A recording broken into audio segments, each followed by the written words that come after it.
मेरा बेटा आएगा, एक माँ की दुख भरी सच्ची कहानी। राहुल त्रिवेदी नाम का एक होटल मैनेजर अपनी पत्नी, दो बच्चों और बूढ़ी माँ के साथ दिल्ली के बिलासपुर में रहा करता था। उसकी माँ का नाम था सावित्री देवी। उन्हें शुगर और बीपी की बीमारी थी। उनकी हाथ व मुंह की झुर्रियाँ साफ नजर आती थी। सावित्री को अपने बेटे से बहुत स्नेह था। बचपन से ही वह अपने बेटे को पलकों पर बिठा कर रखा करती थी और उसकी सारी फरमाइशों को पूरा करती थी।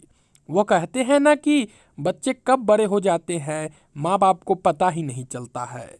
राहुल का होटल मैनेजर के तौर पर जॉब हो गया था और उसे अच्छी तनख्वाह भी मिलने लगी थी। एक दिन वह अपनी माँ से कहता है कि जब तक घर का मरम्मत का काम खत्म नहीं हो जाता, आप वृद्धा आश्रम में रह लो।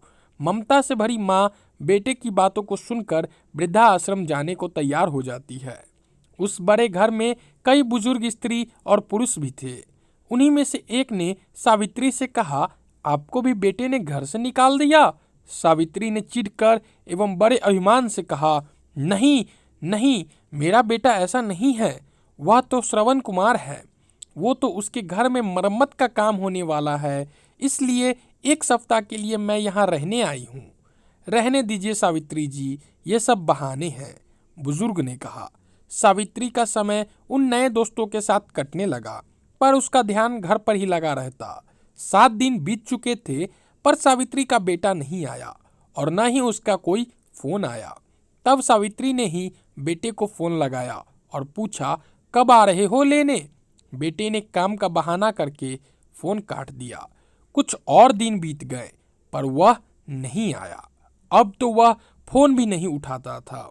सावित्री के 7 दिन 7 महीने में बदल गए, पर वह नहीं आया। अब तो वह फोन भी नहीं उठाता था।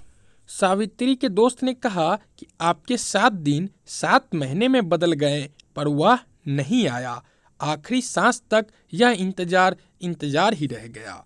दोस्तों, आशा करता हूँ कि आपको ये दुख भरी कहानी एक माँ की पसंद आई होगी। ऐसे ही हर रोज़ एक नया कहानी सुनने के लिए और हर रोज़ कुछ नया ज्ञान पाने के लिए हमारे चैनल को सब्सक्राइब कर दे। और कहानी पसंद आई हो तो कहानी को एक लाइक कर दे। और आप इस कहानी के बारे में अपनी कोई राय देना चाहते हैं तो हमें कमेंट करके ज़रूर बताएं।